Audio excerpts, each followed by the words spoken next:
Hai semuanya, ketemu lagi sama gua Fahmi, dan di video kali ini seperti biasa hampir setiap tahun ya kita selalu jalan untuk menjemput iPhone terbaru. Nah kali ini iPhone 17 series, tapi yang gua pengen beli itu iPhone 17 Pro Max. Sama siapa kita jalan-jalan dan kemana kita jalan-jalannya? Kita jalan-jalan bareng sama tech reviewer, ada Indra tentunya, terus ada Mas Mobi juga, ada Ibro Kumar dan teman-teman yang lainnya banyak ya. Dan kita kali ini jalannya tuh ke Thailand. Nah kita belinya sebenarnya bukan di Apple Store yang di Central World ya, karena itu rame banget. Kita lewatin dikit, tapi kita belinya itu di eStudio. Tapi sebelum mulai videonya kita unboxing dulu yuk iPhone 17 Pro Max-nya.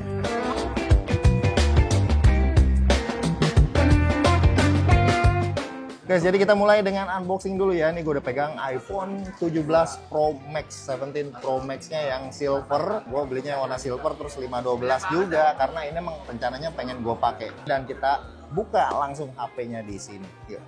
Beuh, mantep. Dia HP-nya, cakep. Apa gue bilang? Tuh, Ibro bilang cakep yang warna silver. Tapi dapatnya di sini cuma SIM card ejector, terus sama buku-buku manual. Ya udahlah, ini mah nggak usah dikeluarin, nggak usah dibuka, karena kita nanti pasti bakal pakai aksesorisnya pasti dari third party ya. Nggak mungkin ini dipakai. Ini cakep banget asli, yang warna silvernya sih gue suka ya. Nah, balik lagi ke HP-nya. Ini HP-nya udah gue pegang. Sebenarnya gue tuh galau ya waktu milih warnanya. Karena galaunya tuh antara warna orange, cosmic orange, atau yang warna silvernya. Tapi iPhone itu yang 17 Pro Max itu punya 3 pilihan warna, yaitu deep blue, cosmic orange, dan satu lagi adalah warna silver. Nah, ketiganya ini nggak ada yang hero color-nya. Jadi menurut iPhone, ini ketiga warnanya ini adalah hero color. Nah, itulah yang membuat kita itu jadi semakin bingung untuk memilih warnanya. Gue sendiri dari awal gue tetap yakin ya kalau pilihan warna yang gue pilih adalah warna silver seperti ini. Menurut gue ini warna yang paling netral, warna yang paling pas sesuai sama gue, karena rambut gue juga warnanya silver, ada ubannya. Enggak gitu sih. Ya sebenarnya warna orange tuh terlalu terlalu mencolok. Mungkin kalau kita ngomongin soal soal kesukaan, kayak duren lah gitu misalnya. Kalau orang suka pasti suka banget. Tapi kalau nggak suka kayaknya kok aneh ya warnanya cosmic orange kayak gitu. Nah, gue yakin sih pasti yang paling laku adalah yang warna cosmic orange, karena itu adalah warna yang menandakan iPhone yang baru. Jadi kalau misalkan diletakin atau ditaruh aja dengan ngelihat warnanya, orang udah pasti tahu kalau itu adalah iPhone yang terbaru. Nah lanjut kita ke bagian desainnya. Sebenarnya pas pertama kali ngeliat tuh, wah gila, ternyata terlihat premium ya. Jadi mungkin awal-awal kita ngeliat kalau frame kamera seperti ini tuh kayak kok gimana ya, kok dibandingin ya gitu sama kayak Poco, sama kayak apalah kayak gitu. Tapi pas kita ngeliat langsung, oh ternyata kelihatan banget premiumnya. Apalagi dual tone daripada warnanya di bagian belakangnya ini kan. Ini yang bagian yang di tengah ini, yang bagian yang di bodinya ini adalah yang terisi dari ceramic shield 2-nya, dan ini jadi sedikit lebih tebal dan juga sedikit lebih berat daripada generasi yang pendahulunya, karena dia desainnya juga udah model baru. Ini desain unibody, jadi kembali lagi seperti ke iPhone yang lama banget. Jadi kalau di handlingnya itu terasa banget ini nyaman ya dipegangnya ya, karena di bagian belakang ini benar-benar melengkung nih. Di sini nih lengkungannya tuh kerasa banget. Nah untuk proteksinya di bagian belakang ini udah pakai ceramic shield tuh, juga sama di bagian layarnya juga. Dan untuk bodinya dia jadi pakainya aluminium lagi ya, nggak pakai yang titanium lagi ya. Gua nggak ngerasa gimana-gimana banget sih. Yang pasti mungkin kalau kita bicara berat, memang dia sedikit lebih berat, karena semua komponennya itu sekarang bagiannya tuh ada di atas ini yang dinamain di plateau-nya, plato apa ya nyebutnya ya, di bagian atas ini. Jadi bagian bawahnya ini kayaknya memang nggak diisi sama banyak macam-macam, mungkin diisi sama baterai karena kapasitas baterainya itu naik ya. Jadi 4832 mAh. Nah kalau misalkan kalian pilih yang iPhone yang nggak ada slot SIM card-nya, yang cuma eSIM only, untuk yang Pro Max-nya itu dia nambah 200 mAh untuk kapasitas baterainya. Lanjut kita sekarang body tour dulu ya. Ini di bagian kanan ini ada tombol power sama tombol untuk kamera kontrol. Ini susunannya tuh masih sama ya. Terus ada garis antena di atas, ini kosong ya, nggak ada apa-apa, polosan nggak ada apa-apa, bener-bener polos. Di bagian kiri ini ada action button, terus ada volume. Nah tombolnya ini udah pasti bener-bener clicky dan premium banget, nggak ada oglek-ogleknya gitu ya. Sebelah kiri ada slot untuk SIM card. Dan di bagian bawah ini ada port USB-C, terus ada speaker ya kanan kiri. Nah untuk overall di bagian desain belakang ternyata gue suka ya. Jadi frame kameranya ini terasa lebih menantang. Jadi kayak wah ini kamera yang pro banget, ini kamera yang bagus banget, apalagi setupnya juga udah 48 megapiksel semua, terus flashnya juga terpisah ya di sini, terus ada sensor ini, sensor lidar ya sepertinya ya untuk ngukur seperti itu. Lanjut kita ke bagian displaynya. Nah displaynya ini sebenarnya secara ukuran itu sama ya dengan iPhone 16 Pro Max-nya ya, itu di 6,9 inci, resolusinya sama, refresh rate-nya juga sama, masih 120 Hz. Terus tingkat kecerahannya juga sama ya, harusnya sama semua lah. Tapi dia punya yang baru nih daripada yang sebelumnya, yaitu punya anti reflektif display. Jadi kalau misalkan ini ketemu sama cahaya ataupun lampu ataupun apa ya, kalau misalkan dipakai outdoor terang banget dia nggak terlalu mantul, jadi aman ya. Nah lanjut kita ke bagian OS-nya. Sebenarnya ngelihat tampilan UI-nya sih gue nggak terlalu gimana-gimana banget ya, karena gue sebelum kita jalan ke Thailand gue udah upgrade iPhone 16 Pro gue ke iOS 26 yang terbaru, yang pasti dengan tampilan yang sangat kaca, yang sangat glass itu.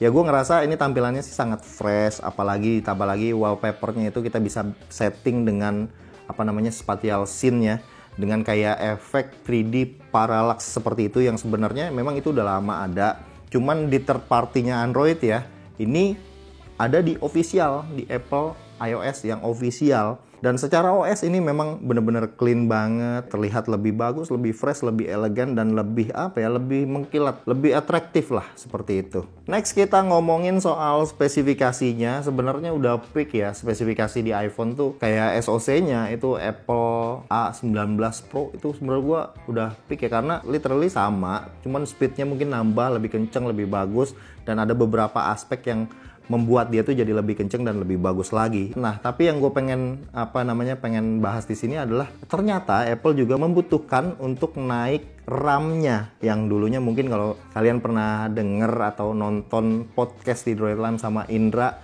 tuh pernah mention kalau apa itu RAM, karena RAM-nya kecil aja cukup. Ternyata enggak.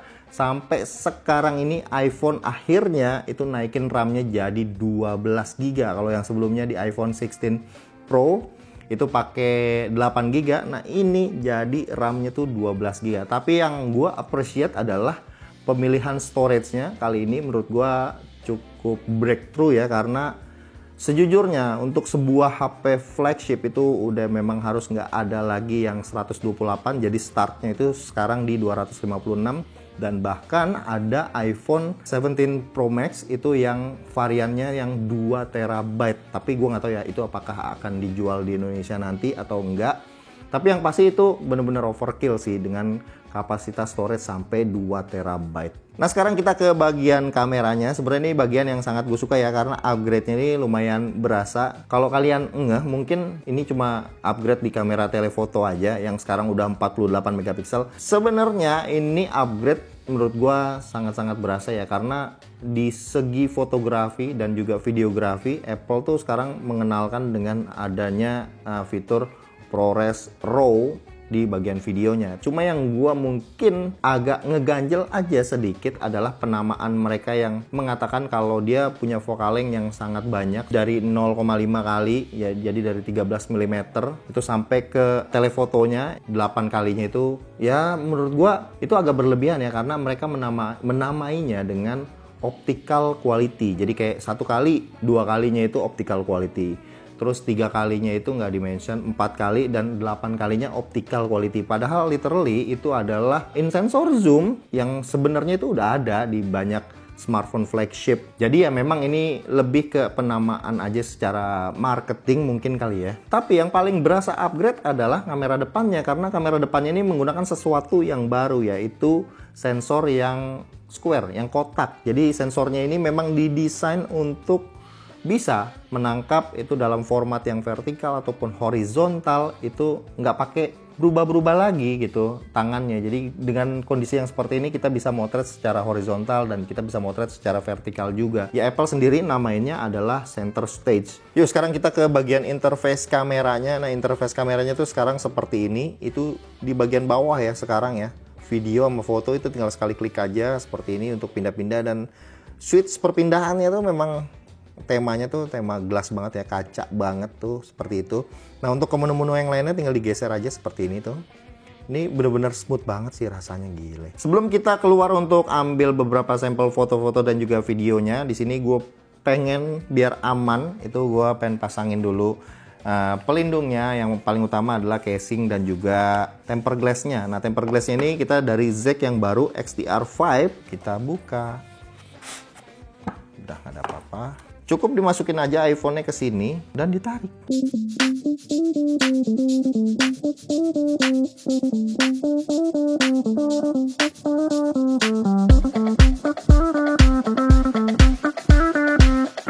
Oke, jadi ini udah kepasang yang clear case dari ZEC tuh. Karena udah aman, udah kepasang casing dan juga tempered glass juga. Sekarang gua pengen keluar dulu jalan-jalan untuk ambil sampel foto-foto dan juga videonya.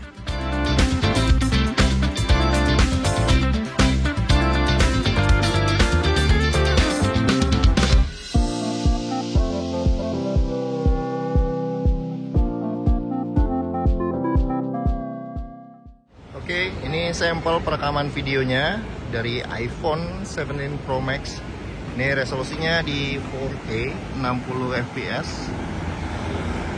Dia bisa pindah-pindah lensa langsung ya harusnya ya.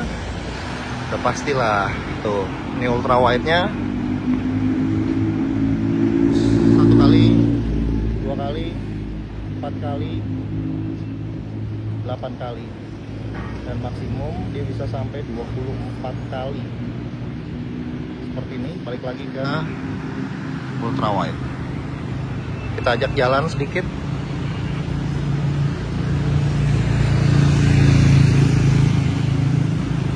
...4K 60 fps. Dan ini kamera depannya 4K 60 fps. Kita sambil ajak jalan, dan ini gua ngerekamnya, handphone itu dipegangnya vertikal ya. Tuh.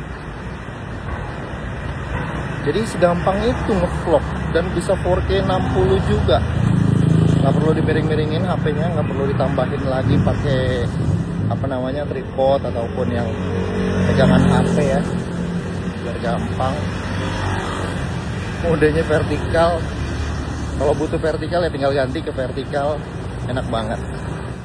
Oke, jadi gua rasa segitu aja video hands-on experience langsung iPhone 17 Pro Max ke Thailand. Setelah gua ngeliat, wah ternyata keren banget ya yang warna silvernya. Terus keren juga kameranya, bagus banget.